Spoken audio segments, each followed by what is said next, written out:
हो सकती नहीं होगी। जी जी। क्योंकि प्रदेश सरकार की जो योजना है और जब जनता एक जनप्रतिनिधि को चुनती है तो उसका एक बहुत बड़ा विश्वास होता है अपने जनप्रतिनिधि के लिए।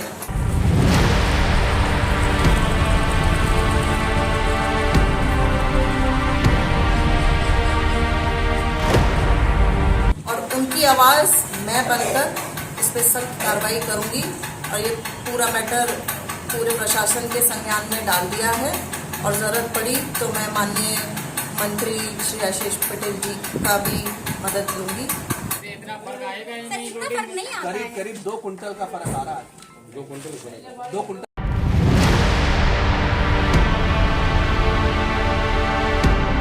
वो सारी चीज़ें जांच हो रही हैं। जांच होके जो है जो भी उसमें जो निकलेगा उसके आधार पर कार्रवाई होगी। सर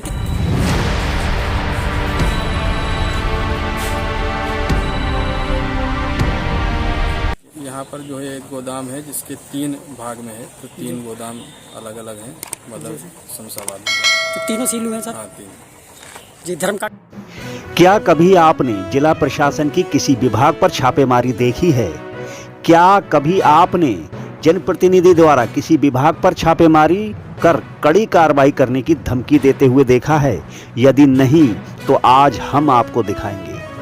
क्या आपको मालूम है कि छापेमारी के दौरान आला अधिकारियों व जनप्रतिनिधियों के तेवर कैसे होते हैं? यदि नहीं तो हम आपको दिखाएंगे।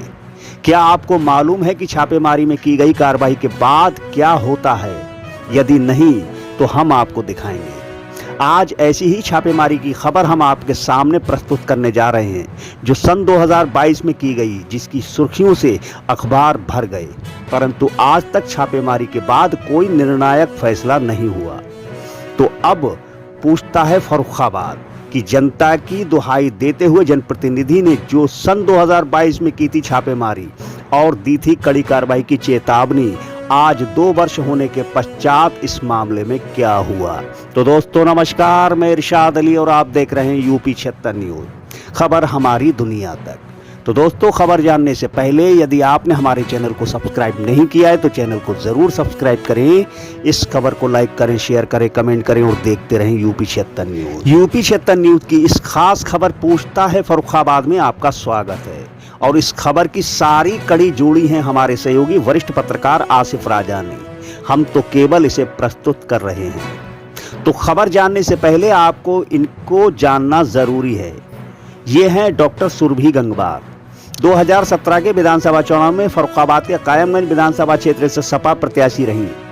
कायमगंज के ग्राम भटासा निवासी डॉक्टर सुरभि गंगवार ने सपा छोड़ 17 जनवरी 2021 को भाजपा की सदस्यता ग्रहण कर ली थी, जिसके बाद इनका कायमगंज में विरोध हुआ और फिर इन्होंने भाजपा छोड़ भाजपा के सहयोगी दल अपना दल में शामिल हो गई और आज अपना दल से चुनाव जीतकर कायमगंज की विधायिका हैं। आपको बताते चले कि नवनिर्वाचित विधायिका उस दौरान एक टेम्पो में हुई दुर्घटना के चलते मृत लोगों को दाह संस्कार में शामिल होने शमशाबाद से ढाई घाट पहुंची थी।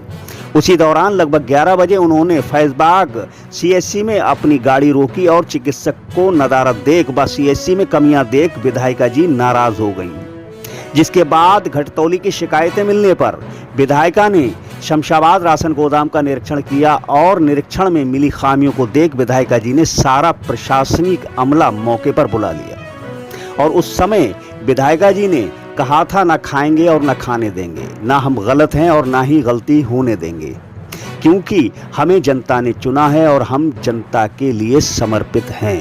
पेट पे जो डाका पड़ रहा था उसको लेके आपने निरीक्षण किया है, क्या पाया सर? पूरी जानकारी दे दीजिएगा। जितने भी गोडाउन थे वहाँ पे जाके हमने खुद जो भी अनाज लग रहा था ट्रॉलियों में उसको 2 अलग अलग कांटों पे नपवाया, तो ये पाया कि दोनों के वजन में अंतर था। तकरीबन 1 कुंटल 900 ग्राम का अंतर पाया गया। तो हमने तुरंत ही उसकी कार्रवाई करी और ऊपर तक तहसीलदार, एसडीएम और डीएम साहब से निवेदन करके उन तीनों गोडाउनों को सीज कराया गया और कांटों की अभी जांच चल रही है। कुछ ऐसे हैं जिनके लाइसेंस ही नहीं है और वो चल रहे हैं, तो मैं चाहूँगी कि वो भी बंद ही हो जाए। चालान काटने से तो कुछ नहीं होगा। जी, जो गोदाम के जो डकैत हैं उन पर अगर दोषी पाए गए क्या कड़ी कार्रवाई हो सकती है? हो सकती नहीं होगी, जी जी क्योंकि प्रदेश सरकार की जो योजना है और जब जनता एक जनप्रतिनिधि को चुनती है तो उसका एक बहुत बड़ा विश्वास होता है अपने जनप्रतिनिधि के लिए। और जैसा कि हमने अपनी हर सभाओं में ये कहा कि जो भी प्रदेश सरकार की योजनाएं हैं बिना किसी भेदभाव के जनता तक पहुंचेंगी।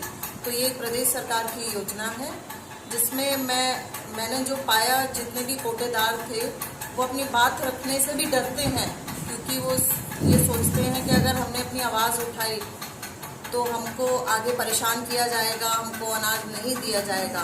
तो पर हमने उनके बयानों को भी रिकॉर्ड करके अपने पास रखा है और उनकी आवाज़ मैं बनकर इस पर सख्त कार्रवाई करूंगी।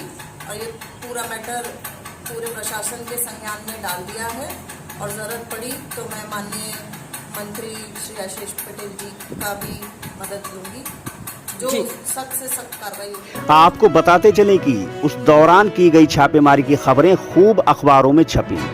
गठतौली की शिकायत पर विधायिका द्वारा राशन गोदाम पर छापेमारी की। इस दौरान गोदाम प्रभारी मृदुला यादव, पूर्व नगर पंचायत अध्यक्ष विजय गुप्ता व श्याम मिश्रा, जिला विपणन अधिकारी विवेक कुमार, एरिया मार्केटिंग अधिकारी पुरुषोत्तम दास, तहसीलदार करीमवीर सिंह, बाट माप निरीक्षक विजय कुमार एवं एसडीएम कायमगंज मौजूद रहे। आपको बताते चलें कि छापेमारी के दौरान गेहूं की बोरियों, धर्म कांटा व बांट एवं स्टॉक रजिस्टर सभी में कमी पाई गई और लखनऊ रसद विभाग से शिकायत कर आगे की जांच व कार्रवाई हेतु तीनों गोदामों को सील कर दिया गया। सील हुई है, क्या प्रकरण है इसमें, क्या पूरी जानकारी दीजिए। विधायक जी की शिकायत पर जो है यहाँ पर आज सीज किया गया, कल पूरा सत्यापन कराया जाएगा। उसमें जो भी जो है निकलेगा जांच में सत्यापन की, उसके आधार पर आगे कार्रवाई होगी और आगे कार्रवाई उसमें चलेगी। और धर्म कांटे में सर बता रहे हैं कि तोल माप सही है लेकिन पर्ची ऊपर नीचे आ रही है। वो सारी चीज़ें जांच हो रही हैं, जांच होके जो है जो भी उसमें जो निकलेगा उसके आधार पर कार्रवाई होगी। सर कितने गोदाम हैं ये? यहाँ पर जो है एक गोदाम है जिसके 3 भाग में है, तो 3 गोदाम अलग अलग हैं, मतलब शमशाबाद में। तो तीनों सील हुए हैं सर? हाँ, 3 जी। धर्म कांटा भी सील हुआ है। वो सारी कार्रवाई होके जो है उसमें जो भी है जांच में निकल। और अब सवाल ये है कि कायमगंज विधायिका की 2 वर्ष पूर्व की गई छापेमारी की अभी तक कोई निर्णायक फैसला नहीं आया है। क्या कोई खेल हो गया? यदि ऐसा ही करना था तो सत्यापन के नाम पर क्यों की गई खानापूर्ति? यदि चावल और गेहूं की बोरियों की केवल गिनती ही करनी थी तो क्यों करवाई थी धर्म कांटे की जांच? तो कायमगंज विधायिका से पूछता है फर्रुखाबाद। यदि 2 वर्ष बीत जाने के बाद भी नहीं खोला गया है सील किया हुआ राशन तो क्यों काटा इतना हंगामा? गोदाम सील करते समय नेतागण व अधिकारियों की सहमति के हुए हस्ताक्षरों का क्या हुआ? पूछता है फर्रुखाबाद। कि मौके पर तैनात सभी अधिकारियों का हो चुका है तबादला, तो अब किस पर होगी और कब होगी कार्रवाई? पूछता है फर्रुखाबाद। कि नवनिर्वाचित होने के पश्चात की गई छापेमारी के बाद फिर आज तक और कहीं पर और क्यों नहीं हुई छापेमारी? पूछता है फर्रुखाबाद। क्या 2 वर्ष पूर्व की गई छापेमारी का क्या इसी कार्यकाल में हो पाएगा कोई निर्णायक फैसला, या फिर ये चर्चा सही है कि विधायिका जी अपने करीबियों के मानदेय की करा रही हैं व्यवस्था?